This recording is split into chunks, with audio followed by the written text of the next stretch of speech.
Hello बंधुओं, स्वागत है आप सभी का मैथ्स 259 पर। आई होप कि आप सब बेहतर और अच्छे होंगे। तो आज हम क्लास 10th का NCERT according to NCERT based जो क्वेश्चंस हैं, जो पहला चैप्टर है, एक ही वीडियो में पहला चैप्टर आपका समाप्त हो जाएगा कम्प्लीटली। तो ध्यान दीजिए कि इस चैप्टर में हमको क्या क्या पढ़ना है। हम डायरेक्टली चलते हैं बिना कोई बात किए हुए। तो देखिए, पहला जो चैप्टर है आपका क्या है, रियल नंबर, वास्तविक संख्याएं। वास्तविक संख्याएं में हमें एनसीईआरटी के अकॉर्डिंग, या हम बात करें जो यूपी बोर्ड हिंदी मीडियम के जो बच्चे हैं उनमें जो सिलेबस है क्या क्या पढ़ना है वो ध्यान दीजिएगा। तो क्या पढ़ना है बच्चे, ध्यान रखिएगा। पहला हमको पढ़ना है संख्याएं क्या होती हैं, कितने प्रकार की होती है, वो सारे डिस्कस करनी है। अभाज्य गुणनखंड क्या होता है ये हमको डिस्कस करनी है। ल स म स ये पढ़ना है। इसके साथ दो संख्याओं के म स तथा ल स में संबंध पढ़ने हैं। और इसके साथ में एक आखिरी टॉपिक पढ़नी है, वो है क्या, अपरिमेय संख्याओं को सिद्ध करना। ठीक है, ये हर साल आउट क्वेश्चन है। ये जो यहाँ पे बताया जा रहा है ध्यान रखिएगा, इससे ज्यादा आपका कुछ आता नहीं है सिलेबस में। ये करणी में 2, करणी में 3 और करणी में 5, इससे रिलेटेड हमको प्रूव करने क्या आएगा कि सिद्ध कीजिए ये सब अपरिमेय संख्या है। आपको ये सिद्ध करने का एक ऐसा तरीका मिलेगा जो कि आपका मतलब ये आप समझिएगा पूरे YouTube पे अवेलेबल नहीं रहेगा, ऐसा तरीका आपको बताएंगे। ठीक है, तो चलिए हम एक एक चीज स्टार्ट करते हैं। सबसे पहले संख्याएं। तो संख्याएं क्या होती है, आइए हम इसको डिस्कस करें। देखिए आपका बनता कैसे है ये पहले जान लीजिए। संख्याएं अंकों से मिलकर बनता है, कंसिस्टेंसी ऑफ नंबर। ठीक है, नहीं अंकों से मिलकर के, अंकों से मिलकर। ठीक, ये क्लास 9 12 चैप्टर में भी है ये। ठीक है, अंकों से मिलकर, यानी अगर हम बात करें अंक आपका क्या होता है, 0 1 से लेकर कहां तक, 9 तक होता है, टोटल 10 होता है। जैसे अगर हम लिख दिए 50 या लिख दिए 56 या लिख दिए 100, तो ये सब क्या है, देखिए 5 भी एक अंक है, 0 भी क्या एक अंक है। इससे मिलकर के आपका क्या हुआ, संख्याएं बन गई। ठीक, अब जो है जैसे 56 क्या हो गया, 5 और 6, ऐसे 100 में क्या हो गया, 1 और डबल 0 मिलकर के मतलब बने हुए हैं 100। तो ये संख्या हो गए। अब जो यहाँ पे आपका क्या हो जाएगा कि ये आपका दो प्रकार का हो जाएगा। पहला आपका क्या हो जाएगा, वास्तविक संख्या। क्या हो जाएगा आपका, वास्तविक संख्या। और दूसरा हो जाएगा काल्पनिक संख्या। कौन सी संख्या, काल्पनिक संख्या। यानी आपका एक रियल नंबर हो जाएगा, कौन सा, रियल नंबर, और एक क्या हो जाएगा, इमेजिनरी नंबर। ठीक है, ये हो जाएगा आपका संख्याएं। तो एक रियल नंबर और एक क्या हो जाएगा, इमेजिनरी नंबर। तो वास्तविक संख्या देखिए ये आपके सिलेबस में है। ठीक है, ये तो यहाँ पे अब हम बात करते हैं कि वास्तविक संख्याएं किसे कहते हैं। तो वास्तविक संख्या का जो डिफिनेशन हो जाएगा, परिमेय तथा अपरिमेय संख्या को क्या कहते हैं, वास्तविक संख्याएं कहते हैं। क्या कहेंगे, परिमेय तथा अपरिमेय संख्याएं। अपना कापी और पेन लेकर के नोट करके उसको लिखते चलिए। तो आपका परिमेय तथा अपरिमेय, इसका मतलब ये जो है आपका क्या हो जाएगा, परिमेय हो जाएगा, और ये क्या हो जाएगा आपका अपरिमेय। ठीक, तो ये हो जाएगा। अब तो संख्याएं आपका दो प्रकार के, दशमलव संख्या और बिना दशमलव। ये सब जो पढ़ रहे हैं ध्यान रखिएगा, परिमेय संख्या में पढ़ रहे हैं। किस में पढ़ रहे हैं, परिमेय संख्या। क्योंकि परिमेय संख्या में ही बिना दशमलव वाला और दशमलव वाला मिलेगा वहां पे। और जो दशमलव संख्या हो जाएगा वो आपका दो प्रकार का हो जाएगा। एक हो जाएगा क्या, शांत दशमलव, और एक क्या हो जाएगा, अशांत दशमलव। शांत दशमलव का मतलब जैसे आपका जो है 0.5 लिख दीजिए, 0.6 लिख दीजिए, ऐसे 0.13 लिख दीजिए। ये सब जो है शांत संख्याएं हैं। शांत का मतलब कि यह जो है कंप्लीटली डिवाइडेड हो, जो है इसे कहते हैं क्या, शांत। अशांत क्या होता है, वह परिमेय संख्या जो क्या होता है, पूरी तरीके से डिवाइड नहीं होता है, वो कंटिन्यू आता रहता है। जैसे 1/3, यानी 1/3 को जब डिवाइड करेंगे तो क्या आ जाएगा, 0.33333, इस तरीके से आता रहता है। इसे कहते हैं अशांत। तो अशांत जो दशमलव हो जाएगा वो दो प्रकार का हो जाएगा। वो क्या हो जाएगा, अशांत आवर्ती और अशांत अनावर्ती। तो अशांत आवर्ती क्या होता है, हम इसको एग्जांपल से समझते हैं। पहला एग्जांपल से आपको बता रहे हैं कि जैसे मान लीजिए 0. क्या आ गया, 333, ऐसे करके डाटा लिखा है। ये क्या है, अशांत आवर्ती। इसको ट्रिक से याद करेंगे। आवर्ती का मतलब आओ माने एक ही संख्या है या दो संख्याएं कई बार आए, उसे कहते हैं क्या, आवर्ती। या और भी बात कर लेते हैं दूसरा एग्जांपल की, जैसे मान लीजिए 0 7 4 7 4 7, ये इस तरीके से लिखा रहेगा तो इसे क्या कहेंगे, अशांत आवर्ती। ठीक, इसी को ध्यान रखिएगा, इसी को हम लिख सकते हैं 0.47 पे बार, या इसको लिख सकते हैं 0.3 पे बार, इसको ये भी लिख सकते हैं 0.3 पे बार, यानी बार बार आना। यानी बार का मतलब ये होता है कि बार बार आना। ये सब क्लास 9 में है, डिटेल में वहां पे डिस्कस किया जाएगा क्लास 9 के सिलेबस में, ठीक है। तो ये हो जाएगा आपका। अब आगे जो है ये आपका देखेंगे तो अशांत क्या हो जाएगा, अनावर्ती। तो अशांत अनावर्ती आपका क्या हो जाएगा, वह संख्याएं जो क्या हो, बार बार रिपीट ना हो, अलग अलग नंबर आए। जैसे आप उदाहरण से समझेंगे इसको, 0 पॉइंट जैसे लिखो 1, ठीक है, 2, 3, 4, 5 ऐसे करके ये आता रहेगा, रिपीट होने वाला नहीं है। या हम बात करें अगला एग्जांपल कि 0, 1 फिर 0, 1 फिर 0, 1 इस तरीके से। जरूरी नहीं है, आप ये भी लिख सकते हो 0.230 फिर 2, 3, 0, फिर ऐसे 2, 3, 000 ऐसे करके। ये सब क्या हो जाएगी, अशांत आवर्ती। तो पहला आपका जो टॉपिक था संख्याएं आपका पहले 2 प्रकार का बताया था, ठीक है ना, जो कि आप जो है पीछे वीडियो करके आप देख सकते हैं कि क्या क्या बताया। फिर उसके बाद परिमेय संख्या, मतलब संख्याएं ये दशमलव और बिना दशमलव, ये पढ़ेंगे किसमें, परिमेय संख्या में पढ़ेंगे, ठीक। चलिए, और यहाँ पे देखेंगे बिना दशमलव। बिना दशमलव में क्या हो जाएगा, बिना दशमलव संख्या माने पूर्णांक। पूर्णांक माने क्या हो जाएगा, 0 +, -1 +, -2 +, -3 इस तरीके से। और ये पूर्णांक जो है कई प्रकार का होगा, पूरी संख्या भी होगी, प्राकृतिक संख्या भी होगी, भाज्य संख्याएं भी होगी, और अभाज्य संख्या, अभाज्य संख्या को ही कहते हैं ऋण संख्या, ठीक है, जिसे कहते हैं को प्राइम नंबर, ठीक है। इसको इवन नंबर आपका मतलब सम संख्या, विषम संख्या, ओड नंबर, ट्विन प्राइम और रामानुज संख्या, ऐसे हम जो है ये सब संख्याएं हैं। आप कहोगे रामानुज संख्या जो है 1729 होती है, जो कि ये आपको बता दिया जाएगा और पढ़ाया जाएगा। मतलब ये सिलेबस में है नहीं, ये सिलेबस में आपका इधर है, ठीक है। तो ये सब भी ऐसे एक और संख्या है जो कि विशाल संख्या है, वो भी बता दिया जाएगा आपको, ठीक है, कि क्या होता है वो। चलिए, अब हम आगे पढ़ेंगे नेक्स्ट अभाज्य गुणनखंड। अब अभाज्य गुणनखंड क्या होता है इसको समझते हैं। माने यदि कोई संख्या जैसे आपको दे दिया, ठीक है, ये देखिए आपको यूपी बोर्ड में ये आना ही आना है। जैसे मान लीजिए 144 ये आया हुआ है, ठीक है, इसका अभाज्य गुणनखंड करना है। इसको अभाज्य गुणनखंड करने का मतलब क्या है कि इसको लिख सकते हैं क्या, 12 बराबर में कितना होगा, 144 होगा। फिर 12 को लिख सकते हैं 2 दूनी 4 तिहाई 12। फिर ऐसे इसको भी लिख सकते हैं 2 दूनी 4 और तिहाई 12। तो अभाज्य गुणनखंड का मतलब हो गया 2। इसमें अभाज्य कितना है, 2 है और 3 है। 2 कितनी बार है, 1, 2, 3, 4, तो 2 के पावर 4 हो जाएगा। अब 3 कितनी बार है देखेंगे तो 2 बार है, तो 3 के पावर 2। तो ये हो गया अभाज्य गुणनखंड के रूप में। ऐसे आपका जैसे मान लेते हैं दूसरा एग्जांपल मान लेते हैं 140। जितने एग्जांपल ले रहे हैं सब यूपी बोर्ड में आए हुए प्रीवियस ईयर के क्वेश्चन है, ध्यान रखिएगा। तो जैसे 100 आ गया 40, तो 140 का मतलब क्या हो जाएगा आपका, इसको लिख सकते हैं 14 गुणित 10। अच्छा, ऐसा क्यों करते हैं, आसान गुणनखंड बनाने के लिए। नहीं तो आप जाएंगे इस मेथड से आप हल करेंगे तो काफी लंबा समय लगेगा, ठीक है। जो नहीं हो पाएगा उसको हम इस मेथड से करेंगे, ठीक। चलिए आइए आगे देखते हैं। तो अब इसको लिख देंगे, क्या हो जाएगा, 2 सत्ते 14, और इसको लिख देंगे 2 पंचे 10। अब देखिए 2 कितनी बार है, 2 बार है। 5 कितनी बार है, 1 बार है। 7 कितनी बार है, 1 बार है। तो ये हुआ क्या, अभाज्य गुणनखंड के रूप में, ठीक है। अब नेक्स्ट टॉपिक जो पढ़ेंगे हम क्या पढ़ेंगे, लस और मस पढ़ेंगे। क्या पढ़ेंगे आपका, लस व मस, ठीक। तो लस और मस क्या होता है ये ध्यान रखिएगा। तो लस मस, लस माने लिस्ट कॉमन, और ये क्या होगा, मैक्सिमम माने कम से कम, और इसमें क्या होगा, अधिकतम से अधिकतम संख्याएं ली जाएंगी। तो ये है आपका लस और मस। अच्छा, लस और मस का मतलब इसको आप जानते हैं, इसको बोलते हैं एलसीएम, और इसको क्या बोलते हैं, एचसीएफ, ठीक, हाईएस्ट कॉमन फैक्टर और लोएस्ट कॉमन मल्टीपल, ये हो जाएगा। अब इसमें देखिए इसको हल करने का देखिए का एग्जांपल लेकर के आपको समझा देते हैं। हालांकि ध्यान रखिएगा जैसे कि जो यूपी बोर्ड में आए हुए क्वेश्चन है वही हम ले लेते हैं। जैसे आपका एक आया था कि 50 और 92 का लस, 50 और 92 का लस, तो ये हो जाएगा। अब बताइए 50 और 92 का लस, या मान लीजिए दोनों कुछ है, लस और मस दोनों ज्ञात करो। चलिए, पूछा तो था केवल लस, लेकिन हम आपको दोनों बता दे रहे हैं, लस और मस।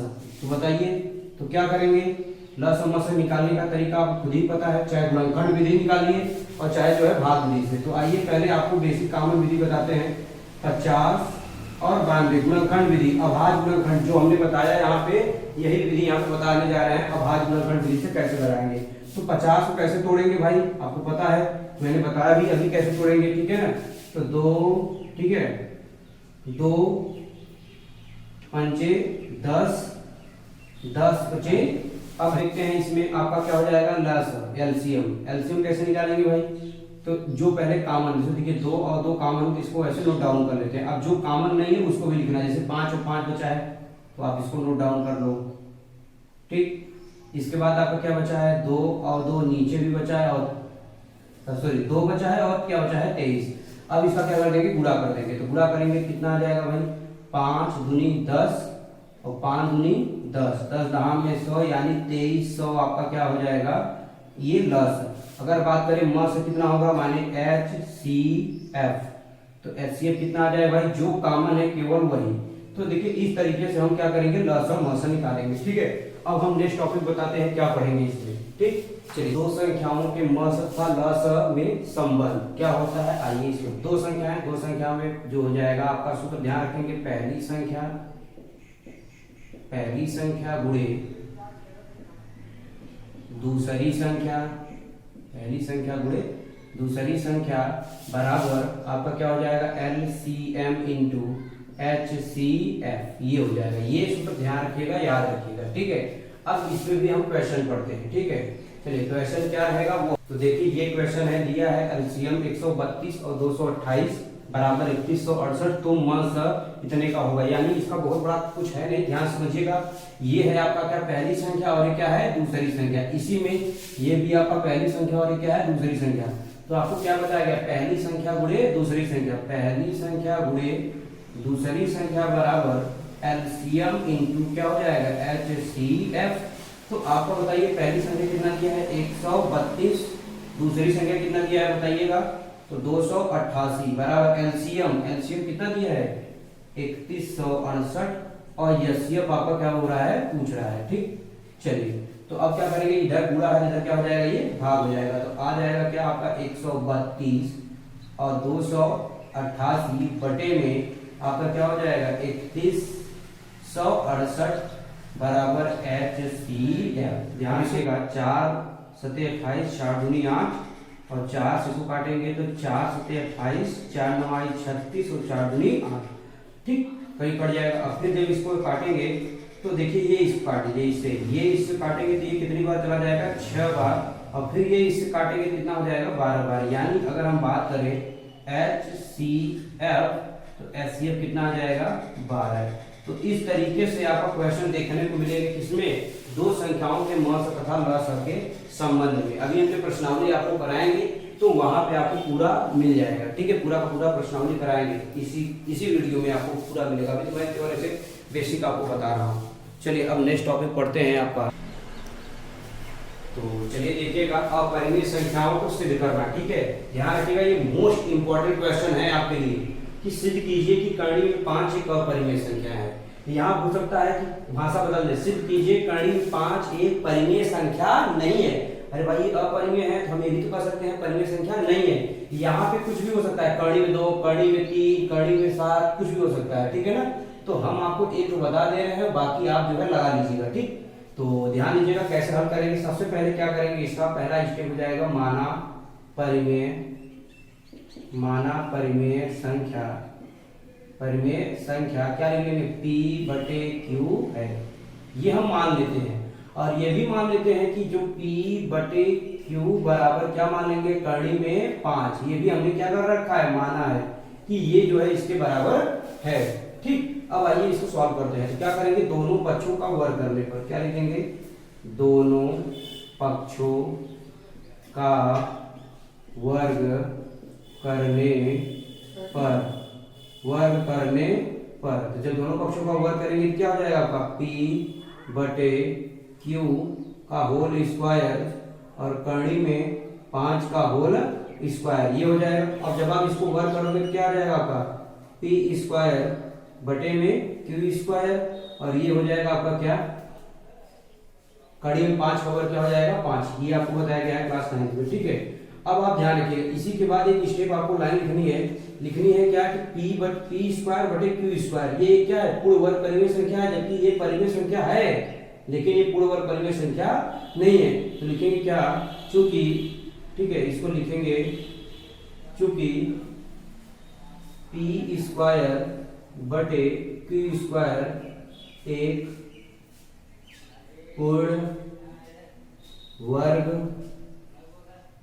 परिमेय संख्या है।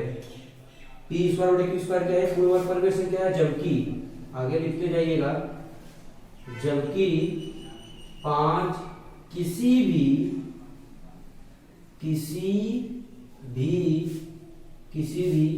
संख्या, किसी भी परिमेय संख्या, ऐसे लिखिए, किसी भी परिमेय संख्या का, आगे यहाँ पे देखिएगा, ठीक है, हो सकता है वहां ना दिखाई दे रहा हो, परिमेय संख्या का पूर्ण वर्ग नहीं है। इसलिए आपका क्या हो जाएगा, ध्यान रखिएगा, क्या हो जाएगा कि पी स्क्वायर बटे क्यू स्क्वायर ये बराबर नहीं होगा किसके, 5 के। क्यों नहीं होगा, फिर ध्यान समझिएगा, यही लाइन इंपॉर्टेंट है आपके लिए कि पी स्क्वायर बटे क्यू स्क्वायर पूर्ण वर्ग परिमेय संख्या, पूर्ण वर्ग का मतलब ये पूर्ण वर्ग है, परिमेय संख्या का पूर्ण वर्ग है किसी भी परिमेय संख्या का। लेकिन 5 किसी भी परिमेय संख्या पूर्ण वर्ग नहीं है। जैसे आपको लिख दिया, समझिएगा ध्यान से, 4 लिख दिया गया, 4 ये क्या है, किस परिमेय संख्या का पूर्ण वर्ग है, तो आप कहेंगे 2 का। तो 2 एक परिमेय संख्या है, 4 भी एक परिमेय संख्या है, 2 का वर्ग। लेकिन अगर यह लिख दे 3, तो 3 तो परिमेय संख्या, लेकिन क्या पूर्ण वर्ग परिमेय संख्या है, बिल्कुल पूर्ण वर्ग परिमेय संख्या नहीं है, बिल्कुल भी परिमेय संख्या नहीं। इसलिए ये दोनों बराबर नहीं होगा, ये पूर्ण वर्ग परिमेय संख्या, ये पूर्ण वर्ग परिमेय संख्या नहीं है, इसलिए ये बराबर नहीं हुआ। तो आप लास्ट में लिख देंगे क्या कि अतः कड़ी में 5 एक क्या होगा, अपरिमेय संख्या। क्या होगा, ये अपरिमेय संख्या होगा। देखिए ये YouTube पे आपको कहीं नहीं मिलने वाला है, आपको सब वही मान के बताएंगे, एक बार इधर गुणा करेंगे, एक बार ए मानेंगे, एक बार बी मानेंगे, फिर ये इसके नहीं है, विरोधाभास है, इस तरीके से क्वेश्चन आपको मिलेंगे। लेकिन यहाँ पे जो क्वेश्चन मिलेगा ये इस तरीके से, देखिए शॉर्ट फॉर्म में आप इसको लगाना है, इसको अच्छे से इसको पढ़ लीजिएगा। अब इस क्वेश्चन में, जैसे इसी क्वेश्चन में आपका क्या हो जाएगा, यहाँ पे आ सकता है, हो सकता है क्या आ जाए कड़ी में, इसको लिख लीजिएगा, ठीक है, वीडियो को पॉज करके आप पूरा लिख लीजिएगा। अब यहाँ पे आपका हो सकता है क्या आ जाए, 3 आ जाए। तो जहां जहां हमने 5 लिखा है वहां सब क्या हो जाएगा, 3 हो जाएगा। और 2 आएगा तो जहां जहां 5 है वहां क्या लिख लेंगे, 2 लिख लेंगे। तो एक तो इस तरीके का क्वेश्चन आता है, ठीक है। दूसरा क्या क्वेश्चन आता है वो भी देखिए आपको बता दे रहे हैं। जैसे यहाँ पे आपका आ जाएगा क्या कि यहाँ पे ये तो रहेगा, लेकिन यहाँ आ जाएगा आगे 2, यानी कहेगा सिद्ध कीजिए 2 कड़ी में 3 एक परिमेय संख्या अपरिमेय संख्या है। इस तरीके का क्वेश्चन आएगा। तो सेम प्रोसेस, माना परिमेय संख्या p बटे q है, ठीक, ये सब काम कर लेंगे। लेकिन यहाँ पे हटा लेंगे, लिख देंगे क्या, 2 कड़ी में 3, ठीक, ये ले लेंगे। अब इसके बाद दोनों पक्षों का वर्ग नहीं करना है। अब आप एक बार प्रूफ क्या करें, मतलब कर चुके हो, प्रूफ का मतलब आपने सिद्ध कर चुके हैं। तो आइए अब कैसे इसको हल करेंगे वो हम देखते हैं, ठीक। अब बताओ, ये 2 का इधर पूरा है, इधर क्या हो जाएगा भाग, तो p बटे क्या हो जाएगा 2q और बराबर कड़ी में 3। अभी हमने क्या किया, ये सिद्ध किया, ये सिद्ध कर चुके हैं कि नहीं, अरे भाई कड़ी में 5 में सिद्ध किया, वैसे कड़ी में 3 का भी हो जाएगा। तो बताओ जब हमने सिद्ध किया ये क्या है, अपरिमेय है, और जबकि ये क्या है, अपरिमेय है, तो हम यहीं पे लिख देंगे, चूंकि p बटे, यही पे हम लिख दे रहे हैं, इसी में बना दे रहे हैं, p बटे 2q एक परिमेय संख्या है।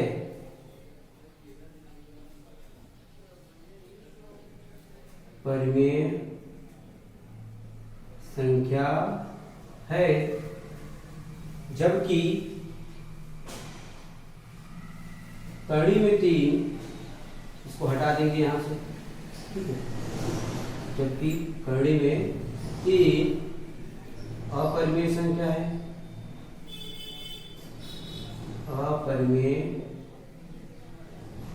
संख्या है, अपरिमेय संख्या है। अब आगे लिखेंगे तो यहाँ पे लिख लेंगे क्या, इसको हटाएंगे भाई, ये इसमें लाइन नहीं रहेगा, ध्यान रखिएगा जब इस तरह क्वेश्चन आएगा तो। अब यहाँ पे लिखेंगे क्या कि p बटे 2q बराबर नहीं होगा किसके, कड़ी में 3 के, ये इसके बराबर कड़ी में 3 के बराबर नहीं होगा, तो अतः लास्ट में वही लाइन लिख लेंगे जो सब में लिखना है, 2 कड़ी में 3 एक अपरिमेय संख्या होगा। समझ में आया आपको? ध्यान समझिएगा, जब इस तरह का क्वेश्चन आएगा तो आपको सबसे पहले मानना है, मानने के बाद क्या लिख देना है, P बटे Q बराबर ये। अब इधर गुणा इधर क्या हो जाएगा आपका, भाग हो जाएगा। जब ये भाग हो जाएगा तो आपको बस एक लाइन लिखनी है, क्या ये हमने प्रूव कर चुका है। तो आप प्रूव कर चुके हो क्या कि अब ये लिखोगे, केवल ये लिखना है बस। ये लाइन बहुत इंपॉर्टेंट है, ये लाइन छोड़ के नहीं आना है बोर्ड में यार, ठीक है। P बटे 2Q, P बटे 2Q एक परिमेय संख्या है और कर्ण में, जबकि कर्ण में 3 क्या है, अपरिमेय संख्या है, इसलिए ये इसके बराबर नहीं होगा, क्योंकि ये परिमेय है और ये अपरिमेय है, ये परिमेय है और ये अपरिमेय है, इसलिए बराबर नहीं होगा। अतः क्या हो जाएगा, 2 कर्ण में 3 एक अपरिमेय संख्या होगा। ये इस तरीके का क्वेश्चन हो गया। और एक तरीके का और जो क्वेश्चन बनता है, आइए उसको भी डिस्कस कर लेते हैं, ठीक है। ये हो जाएगा आपका पूरा चैप्टर कंप्लीट। ध्यान रखिएगा, इसको पूरा बेसिक पढ़ लीजिएगा, बाकी हम जो है आपको आगे प्रश्नावली भी लेके आएंगे। देखिए एक क्वेश्चन आपका ये बनेगा, 2 प्लस कर्ण में 5, ये क्वेश्चन सिद्ध कीजिए 2 प्लस कर्ण में 5 एक अपरिमेय संख्या है। तो अब इसको कैसे प्रूव करना, आइए सेम प्रोसेस, हम कुछ चेंज नहीं करने वाले, इसी में बताएंगे आपको, ध्यान रखिएगा जिससे कि आपको समझ में आ जाए। देखिए यहाँ क्या लिखना है, 2 प्लस क्या लिखना है, कर्ण में 5। अब आप क्या करोगे, ये 2 प्लस में इधर जाएगा क्या हो जाएगा, माइनस। तो यहाँ पे आपका P बटे Q और माइनस क्या आ जाएगा 2 और बचेगा इधर क्या, कर्ण में 5। अब क्या करना है, कुछ नहीं करना है, कुछ भी नहीं करना है, सिर्फ देखिए सारा काम वही रहेगा, सिर्फ यहाँ पे वैल्यू आपका चेंज जाएगा। क्या आ जाएगा, ध्यान रखिए यहाँ पे है क्या कि P बटे Q माइनस क्या है, 2 है। तो यहाँ पे आप लिख लो क्या कि P बटे Q माइनस 2, ब्रैकेट में बंद कर लीजिए, ये लिख लीजिएगा चूंकि एक परिमेय संख्या है ये। अच्छा, जबकि कर्ण में 5, यहाँ क्या आ गया, कर्ण 5 आ गया, कर्ण 5 क्या है, अपरिमेय संख्या है, इसलिए ये जो है आपका यहाँ पे घटा लेंगे भाई। यहाँ पे देखिए क्या है, यही आपसे लिखिए यहाँ पे, तो P बटे Q minus 2 does not equal to √5, यानी ये जो है इसके बराबर नहीं है। जब ये नहीं है इसका मतलब लास्ट में वही काम करना है आपको, क्या 2 प्लस कर्ण में 5। तो आई होप कि आपको समझ में आ रहा होगा, समझने का प्रयास करिएगा कि सिर्फ कर्ण 5 ये था, जैसे था वैसे लिख लेंगे, प्लस था इधर चला जाएगा माइनस, सिर्फ ये लाइन मत भूलिएगा, ये लाइन बहुत इंपॉर्टेंट है, ठीक है, कि यह एक परिमेय संख्या है जबकि कर्ण में 5 क्या है, अपरिमेय संख्या है। तो ये इसके बराबर बिल्कुल नहीं होगा, चूंकि ये परिमेय और ये अपरिमेय, तो अतः 2 प्लस कर्ण में 5 क्या होगा, एक अपरिमेय संख्या होगा, ठीक है। इस तरीके के क्वेश्चंस आप कर लीजिएगा, ये बेसिक था, एक इसीलिए एक ही वीडियो में सारे बेसिक आपको करा दिए हैं। लेकिन ध्यान रखिएगा इसके जो क्वेश्चंस हैं, जो बोर्ड में क्वेश्चन आएंगे उसका क्वेश्चंस हम आपको कराएंगे, ठीक है, वो हम नेक्स्ट क्लास में लेके आएंगे, ठीक है। थैंक यू सो मच, यहीं तक रखते हैं इस क्लास को।